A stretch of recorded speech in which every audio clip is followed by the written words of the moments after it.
right, welcome to the Deep Discipleship Podcast. It's a guest podcast day, and we have a guest with us. Kellee, you want to introduce our guest? I do. Friends, I'm so excited to introduce you to our friend Carson. Carson is a student pastor at a church in Florida, and he is doing incredible things that we said, hey, we need you on the podcast. Would you come talk to us? So, Carson, we're thrilled to have you here, and Carson's just going to tell us how to use deep discipleship.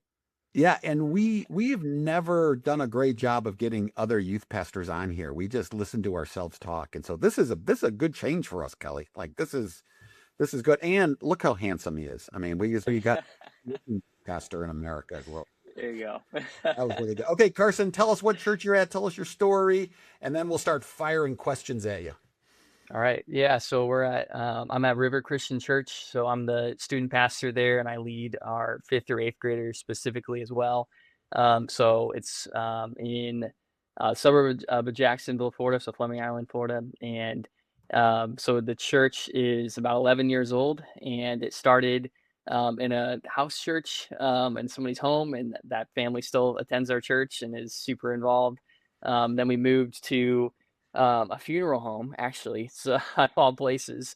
So which has been awesome. Yeah. So yeah, people were dying to get in, right? That's so we so it's just grown from there. So went to like a dance studio, and then we recently moved. I don't even think recently, it was like 6 or 7 years ago.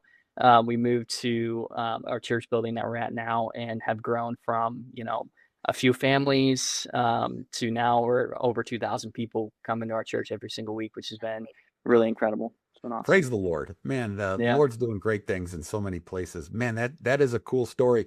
Are you in your own building now? Or are you in a rented building? What are you in now? Yeah, we're in our own building. Yep. Okay. So yep. So we've been there he actually used to be in a different church, and then we bought it from them, and then have moved in, and we're looking to expand, and there's stuff on the horizon for that too, which will be awesome. Great. So how long have you been there? So I've been there for almost 3 years now. So I got hired as our junior high pastor to lead our 5th through 8th graders because of the need of, there was one student pastor before me, and he took high school.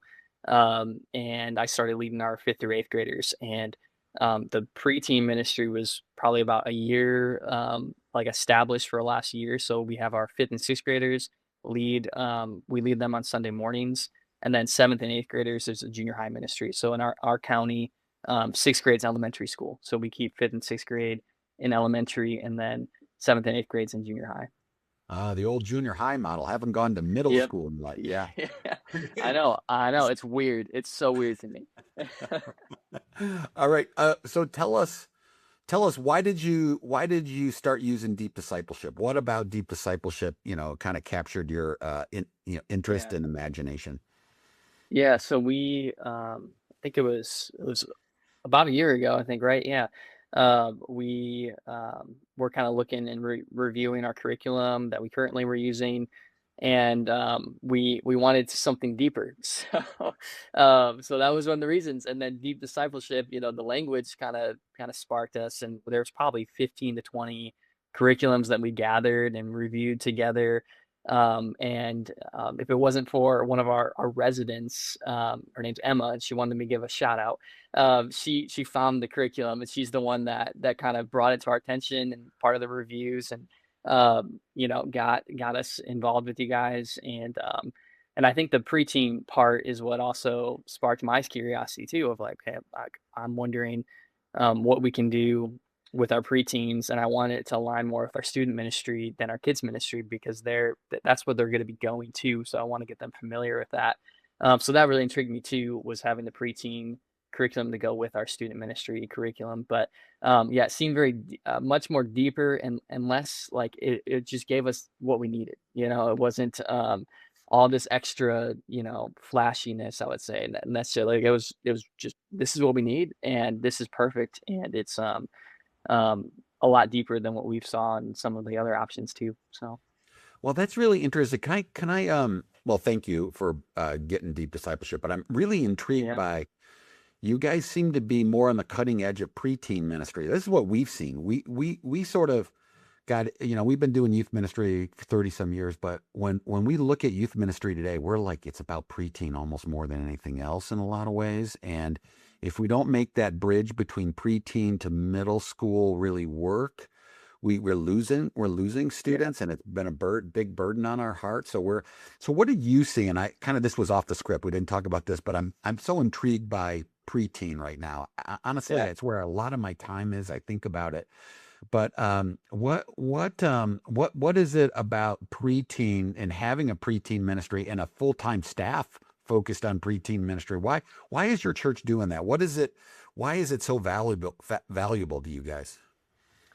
Yeah, I mean, I think it's been really cool for me to really focus on preteen and junior high, and I think the biggest thing is, you're right, that transition from, once they're in fifth or sixth grade, or even like fourth grade, I remember being in church, in like elementary church, and being like, this is not for me, so they needed a space that's for them, that they can own. And I think especially for us, like, we get sixth graders that were actually going to our student ministry, and they were still in elementary school. So it's like they're with these there's these elementary schoolers with kids that have beards and driver's license, and it's just like, that doesn't work. So like, so I think there's a huge developmental focus on that too. And the thing that makes it so great is just the space, like the amount of kids that, and parents that I hear that come up to me and say, like, my kid loves coming to church, like they absolutely love coming to church, because the environment that we set up is for our fifth and sixth graders. Like, we have a little bit of free time play. We have like a lesson that's relatable to them. We have small groups with tons of high school students that they're looking up to, that they like really want to be like, that are part of that too. So I think it's really, really cool to have that space just for them, and to be a little more focused on it. And another thing that I've learned is it's a great place to equip other leaders, like our high school students and college students, just younger leaders, or even like adult volunteers that want a little bit of leadership. It's a really easy thing to kind of take off my plate and equip somebody else, and they can do it really well. Okay. That's really interesting. That last part is really, because you're talking about reverberating. It's reverberating through your congregation, through your youth ministry. It's having an impact in other areas. So, Carson, this is one of the reasons why we wanted to have you on. Is you're doing something really unique with your high school students and your preteens, your middle school. Can you explain to us how you're interjecting student leadership into this, and how and who's teaching what and when? I just haven't heard anybody doing what you're doing. And so this is sort of super cutting edge. So just kind of explain it to us. And then Kellee and I will ask some follow-up questions. Okay. Yeah. So our students on Sunday nights, they, have the same message that is going to be preached on Sunday morning the next week for our preteens. So our student ministry meets on Sunday nights. Our high schoolers and junior hires are hearing this message. So I think we started with the prayer series. So they were hearing about prayer, and then the next week they're leading these junior high students, these fifth and sixth graders, in this ministry. What do you mean for the by same leading? content. Okay, define So what they're leading means. Yeah, so they're leading in multiple different ways. So they're doing most of it. So they're leading the stage game. They're leading the large group lesson. Mostly our high school students. It's actually gotten to the point where I feel like I have hardly preached in our fifth, sixth grade ministry, because it's mostly our students. And then they're also leading the small groups. So we pair them up with different leaders. The goal is I want there to be an adult leader in every single circle with two high school students. But there's sometimes where it's like, all right, we just have two high school students. We got a senior and we got a sophomore, and they're going to pair up. So they're consistently doing that too. So they're leading the small groups in such a cool way. And they're also moving up with them. So if they're leading fifth grade, they're going to be leading sixth grade. And what's actually really, really cool is there's two leaders, Matt and Leah, that have led fifth graders when they were junior, sixth graders when they were senior. And now they're going to graduate, stay around town, and they're going to lead our seventh graders in our junior high ministry, which is really awesome to see, like, that connection happening and then moving up with their grade, because I've known them since they were in 5th grade, which is awesome. So they're leading almost every part of the ministry. Wow. Okay, so let me just recap, and then Kellee, you got a question, I'm sure. Yeah. So my recap is you're doing deep discipleship on Sunday night with your students, and they're doing it.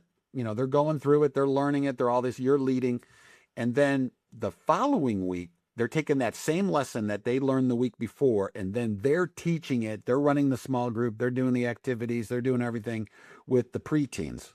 Yeah. Yep. Wow. So Wow. Okay, Kellee, go ahead. Yeah. So Carson, when you and I originally were talking last week, you were explaining this to me and I was just in awe. Like I literally went to our team and I was like, you guys, this is being done this way and it's so amazing. Talk to us a little bit about the number of students that you have on Sunday nights in your youth group versus the number of them that are actually leading in preteen ministry. Is it a lot of them? Is it a high percentage? Is it a small percentage? Like, is there a process? If I'm a high school student, I want to lead in preteen ministry. What does that process look like to get on that teaching team? Yeah. So so our counts on a Sunday night is usually around like 150, including our junior high, so junior high and high school. So probably closer to like 80 to 100 high schoolers that come every single Sunday night. And we have on our roster, and we schedule them every week, and with high schoolers, sometimes they're actually very, very consistent, but they tend to call out last minute. So you have to prepare for those. So we actually have 30 of our high school students on our roster that we schedule every single week across all of so we have 4 services. So they get scheduled. Some of them lead multiple times. There's a couple of them that go to service one time and then they lead during 3, services because they just love it. So we have 30 students on our roster that are high schoolers. So the process has been, talking with me or anybody on our 5-6 team, and they, we had them shadow, and then I send them actually the same stuff that we send our small group leaders for our student ministry. So our adult small group leaders, I send them the same form. They walk through the same process that our student ministry does, and I even tell them, I refer to their small group leader, and I say, hey, so-and-so, your small group leader has gone through this process, you're going to too. So I've been walking through that, and then we also have a couple residents that have been huge in that process, which has been really cool to equip our student ministry residents who are like part-time staff that are studying ministry. It gives them a place to say, hey, there's high school students want to lead. Here's the onboarding process. Do it with me, and then the next time, like, you guys are going to start doing that. So that's been the process for them to lead, and then as they begin to speak, it's kind of been just, us kind of seeing what the need is, and then seeing who's ready for that. But ultimately, it's just an easy environment for a high schooler to give a message, and it's okay to fail. It's a great environment to fail. So if they do, it's going to be okay, and it's going to be fine because they have small groups. Yeah, yep. And yeah, that's the thing. So it actually develops so many of our speakers, and there's a lot of people I've given the message and I've known, I'm like, they're not going to do good. Like, I just know. But I'm like, they're going to improve, they're going to work on it. And some people have blown me away, and I've said like, oh, there's no way this person's going to do it, but I want to equip this person. I want to help them learn and lead and give them the opportunity. And then they get up there and they start like crushing it. I'm like, this is crazy. I had no idea. So it's been cool to see just the amount of students that have leads. So that's kind of been when they give the message, it's been, who do we know, and kind of letting them ease into it, give them the first 6 months just to see if they're willing to stay and be committed. And yeah, so it's been awesome to see that. And it helps us a lot in our student ministry. Now they have all that experience in public speaking and giving the message that they can then go on and have a good big impact in our student ministry and even preach in that environment too. That's awesome. Okay, so let me ask you 2 questions. What's the one downside? Is there any downside? And then what are the benefits of this? You've talked to some about some of the benefits. Give us one downside. Give us one big benefit. Yeah, I would say the downside is um, that sometimes the environment can be so focused on our students that we miss the adult volunteer. That our adult volunteer comes in and they think it's like we're good, we have all these students. But I tell them, like, I need you to, like, you're not here for the preteens, you're here for these high school students. And I need you here just because we have the right numbers or it might not feel like the right environment. Like, you need to be here to mentor those people. So sometimes we can rely maybe a little too much on them. And you know, but I think that's the downside is it's a little harder to recruit our adult volunteers that we want. But the benefits are huge. And I think the biggest benefit is for me personally, I started in ministry because I started leading a group of sixth graders. And I think that's the biggest benefit is that these students now are equipped to lead and have this potential, whether they go into ministry or they just are more comfortable sharing the gospel with their friends and family. It allows them to lead and grow in their leadership and their willingness to just share the gospel and boldness in that. So I think that's probably the biggest. And I would also add that it allows our preteens somebody that they can look up to. That's just 4 or 5 years older than them. That they can say like, hey, one day I'm going to be giving the message in 5, 6, and I'm going to be leading a small group, and I'm going to be like living like that. Um, and or they can do that even right now, you know. So I think that's another big perk. It becomes culture, doesn't it? It Yeah. Yeah. becomes, yeah, love it. I Hey, love Carson, go ahead, Kellee. I was just going to say, I love that they go through the same process as an adult that wants to volunteer in your ministry. I think that's so important because they're not doing anything less just because they're younger than an adult serving. They're doing the same job, the same importance, the same commitment. And I just can't wait to continue to watch you guys and see how it goes because this is incredible. Yeah. Mhm. Thank you. And they get to be the church now. They get to be the church Yeah. leaders. I always say, student leaders are church leaders. That's what they are, and they're leading because you put them through that system, and they're working in it. They're leading. I love it. I love the accountability to the other adult volunteers too. I think that's super Yeah. cool.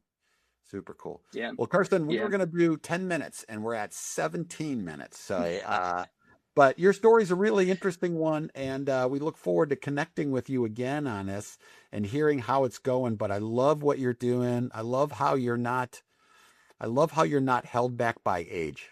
That age is not holding you back, but you're allowing God's work, maturing work in students' lives to allow them to experience leadership now. Yeah.